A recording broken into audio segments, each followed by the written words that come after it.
kunemfihlo engifisa ukuyishare nawe njengamanje. Hayi mo, ayisiChristian. Andiva? IsiChristian manje, khuluma. Okay. Oh, please calm down. The reason why ndize apha kwa Black Life. Okay, you know that I'm pregnant and the problem now. How? Okay, inkinga eqala lana ke ekutheni I don't even know how to say it. I'm pregnant ingane. Manje ingane right? Yeah, ingane right. Ngikhulele. Yani king. Okay, ngicela ungizwe. Ngikhulelwe ingane yomyeni wakho. Yeah? Yeah.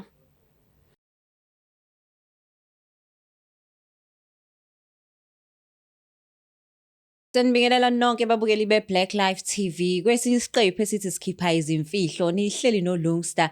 Namhlanje sifakashela usisi omncane othi naye unemfihlo yakhe afisa ukuyidalula. Sawubona. Unjani mama? Ngiyaphila njani? Ndiyaphila Nkosi yakho. Ngiyaphila. Ngicela ubingelela ababukeli emakhaya usho ukuthi uqhamuka kuphi nendawo. Okay, sanibonani nonke. Ndiyathemba niyaphila. Ngokekhaya ndingwase KZN ngihlala eNtuzuma. Hlala eNtuzuma. Yes mama. Okay. So namhlanje kuhlaliswe yini kulesi sihlalo sokukhipha imfihlo? Ungabe sana ukugijimela imfihlo iqala phi isuka phi uzibe imfihlo nje.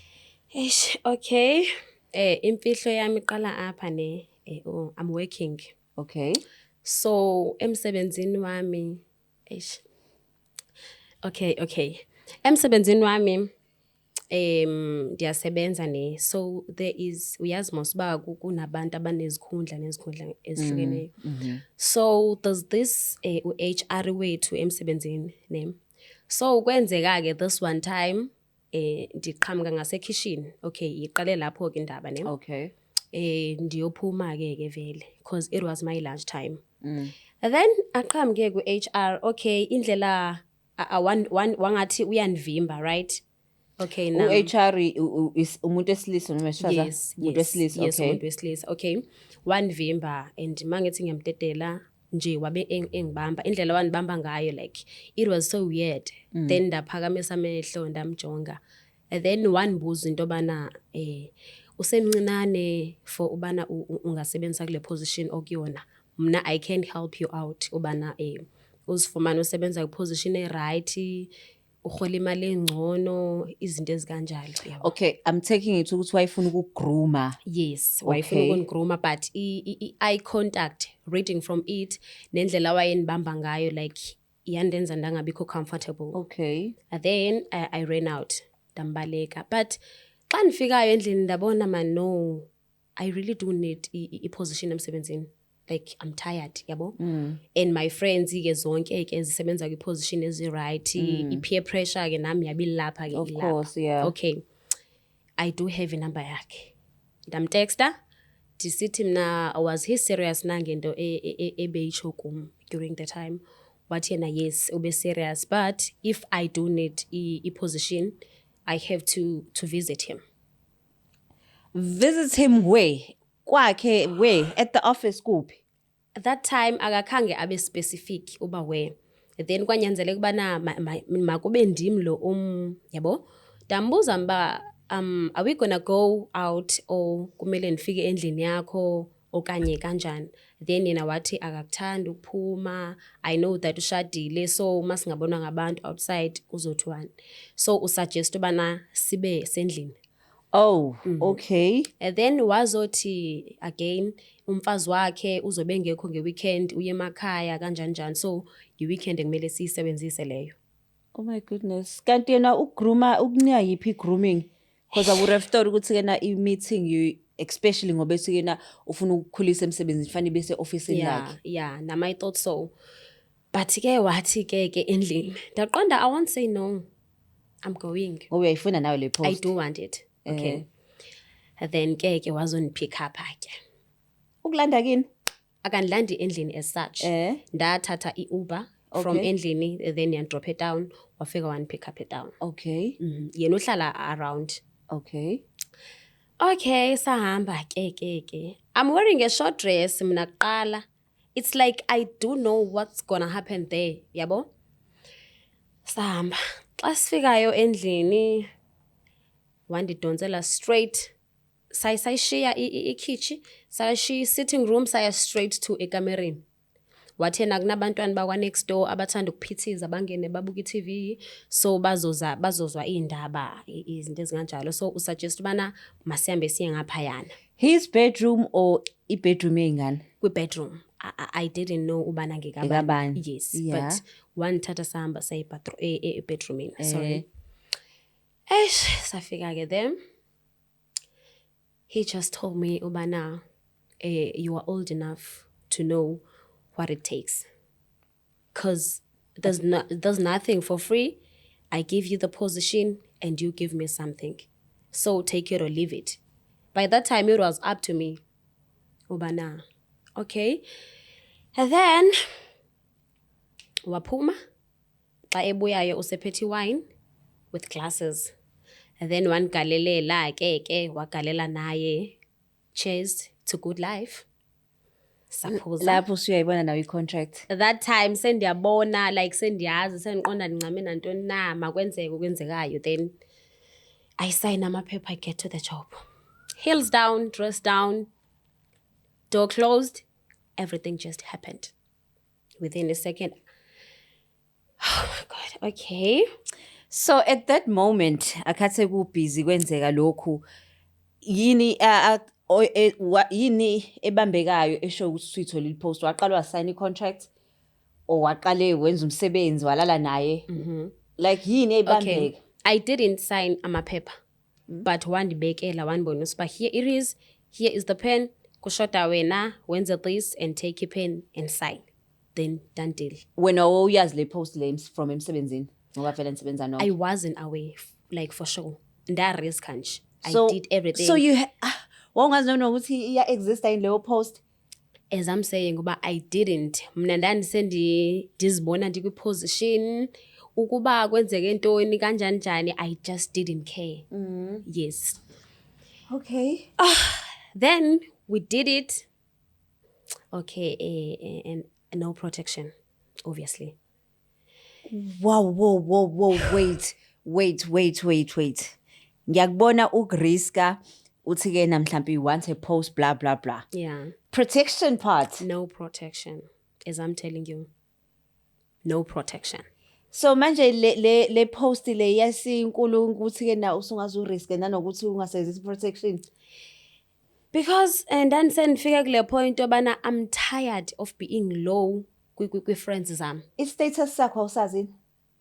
Esam I do, esakhe I Ngisho don't. esakhe? I don't. So as I'm saying that, I just didn't care by that time what happens. As long as I wanna got the thing that I need, then we done.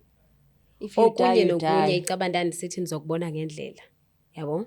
Okay. So everything happened.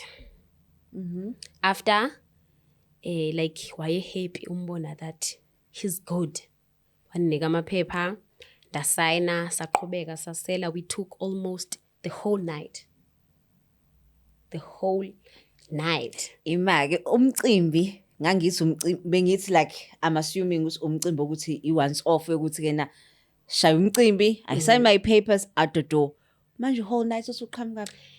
Shuti, I enjoyed him, he enjoyed me. Oh my goodness. Yeah. It's funny. So yeah. And we spent the night together. Then in the morning, xa ezondihambisa, he asked me ubana to zip. Andiyithethi emsebenzini I act normal, like Course. ingaziwa leyo nto. Nam ndapromise ubana I won't. Okay, worst part is at work uwife wakhe ndi-friend yakhe. Ima uwife usebenza nawe futhi? Uwife usebenza laphayana, ndim ndisebenza laphayana, nguhusband ulaphaya. Usebenza la? Yes. And you are friends with the wife? Yes, I'm friends with the wife. Unjani uwife umuntu onjani? She's an open person, a good-hearted person. Like, she's good. But, and I said to myself that, my friend, I'm sorry, but I have to do this. Just for the sake of my...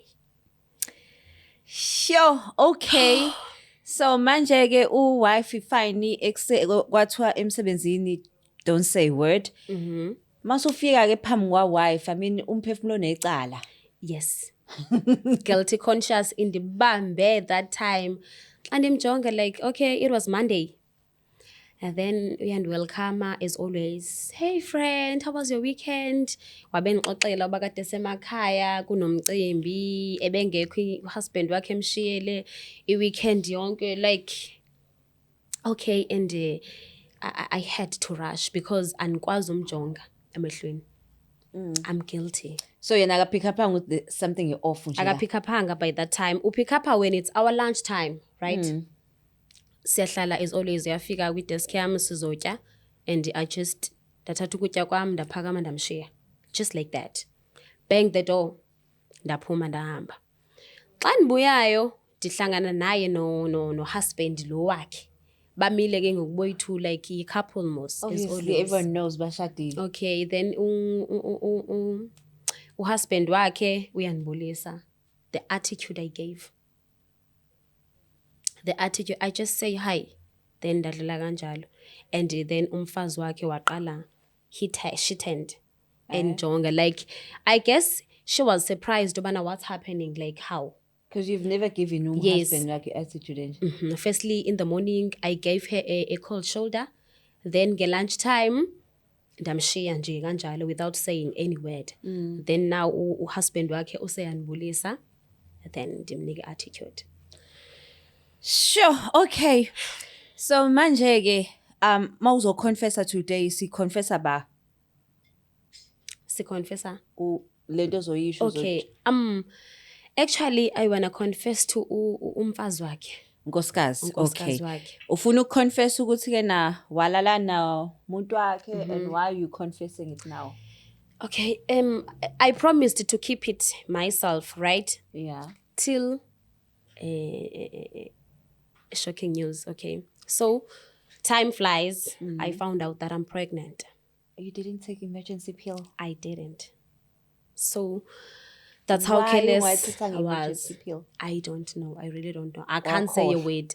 I won't even say I forgot. Because you just brushed it off. Yes. And now I'm pregnant. Pregnant nje wife who is my friend is busy planning a baby shower. Yeah. Busy planning a baby shower with one ezinye ichomi zethu. Not knowing that I'm pregnant umntana womyeni wakhe. And ke ngoku I don't know bana ndizoyikhupha kanjani like yonke le yonto. Imake umyeni wakhe is it a norm ukuthi vele alale nestaff? I'm not so sure about that, but there's this one girl esasebenza naye lana ne.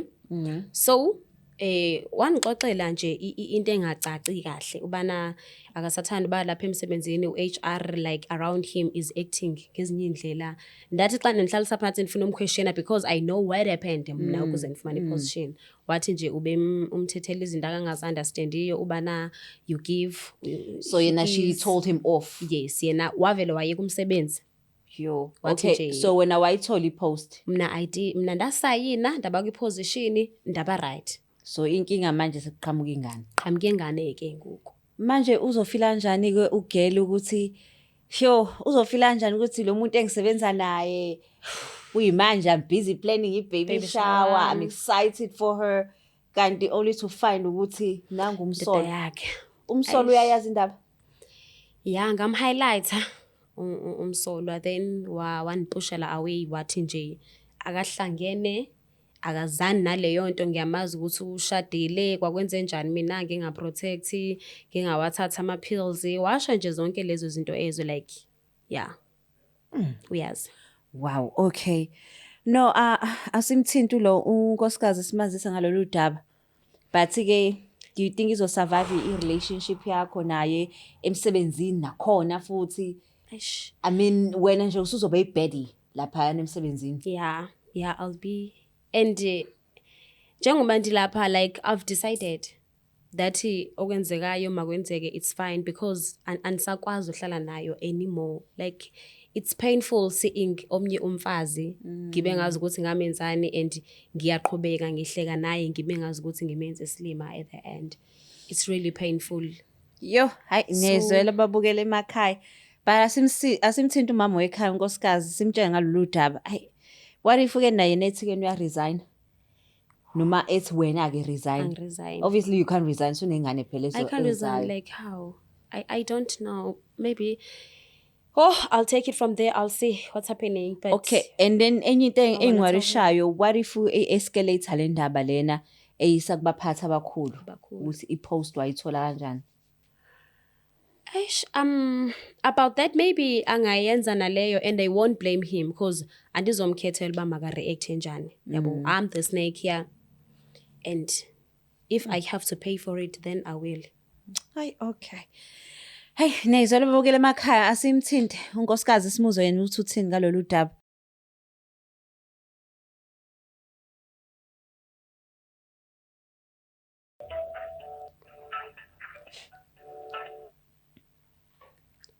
Hello? Sabana sesunjani? Ngiyaphila unjani? Ngiyaphila. Ukhuluma noLungsta la ka Black Lives TV kuhleli luthi sikhiphe izimfihlo. Kuno dadwethu ukhuluma noLungsta la. Ulungisa wakephi? Kuhlelo luthi ke nasikhiphe izimfihlo ka Black Lives TV. Black Lives TV? Yeah. Oh, okay. Ye- Kwenze njani? Hello, wena? Okay, la e-studio ngihleli nodadewethu othi ke na ucela ukukhuluma nawe khona imfihlo afisa ukutshela yona. Dadewethu. Yes, nisebenza naye icolleague yakho. Okay. Okay, ngicela ngibambe. Ngibambe kanje. Hello friend, John. Hello. Njani? Ndiyaphila Nkosi njani? Phila? Yeah. Are you recognizing my voice or? Yeah, ngiyakuzwa wayefunela usuku Black Lives Man. Oh, okay. The problem is kunemfihlo engifisa ukuyishare nawe njengamanje. Hayi mo, ayisisiChristian. Andiva? IsiChristian manje, khuluma. Okay. Oh, please calm down. The reason why ndize apha kwa Black Life. Okay, you know that I'm pregnant and the problem now. Yeah, how? Okay, inkinga eqala lana ke ekutheni I don't even know how to say it. I'm pregnant ingane. Yani manje ingane right? Yeah, ingane right. Ngikhulele. Yani king. Okay, ngicela ungizwe. Ngikhulelwe ingane yomyeni wakho. Yeah? Yeah. Ungiphindele. Ngithi sisi inkinga ngikhulelwe ingane yomyeni wakho. You mean ingane kaJane? Yes. Kanjani? No, I don't understand. Kanjani? Okay, ngicela uhlisa umoya mama, ungizwe kahle. Ngehlisa umoya kanjani? Ukhulele ingane kaJane? Yes. Kanjani? Nini? Okay, I'm not so sure if you still remember, but the weekend you were away, uye ekhaya for umcimbi.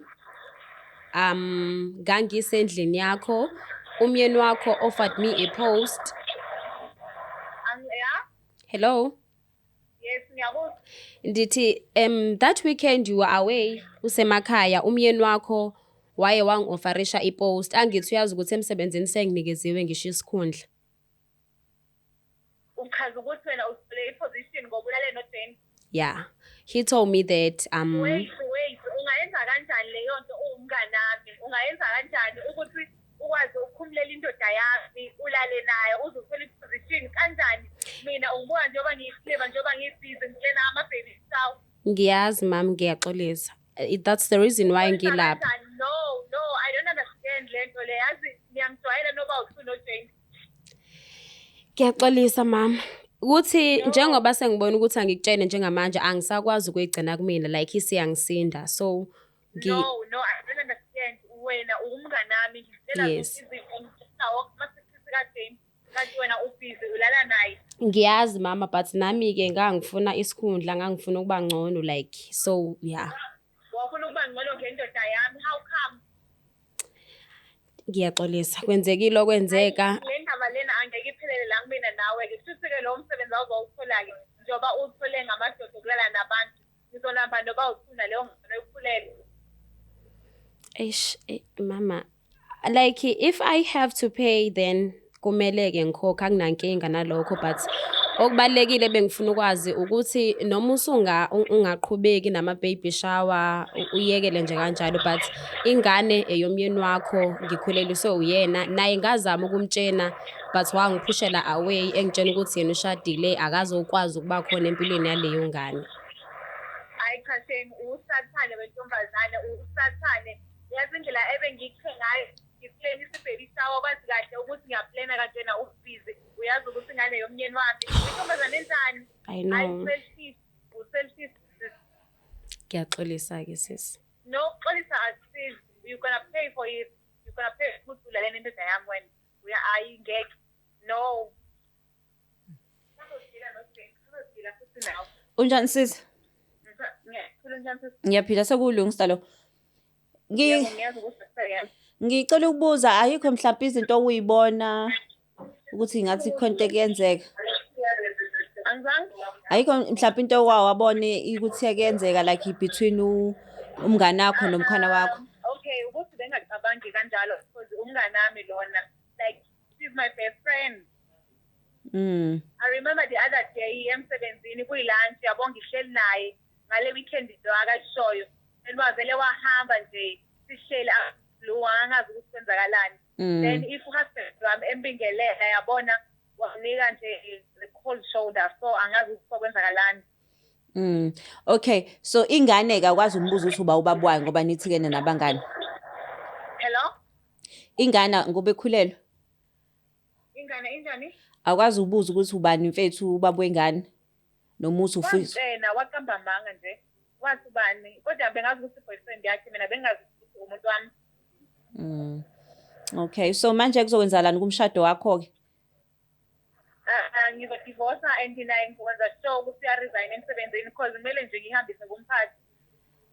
Manje awubona ukuthi mhlawumbe ungehlisa umoya cause usadiniwe ungazubaxoshise bonke emsebenzini? Angizange?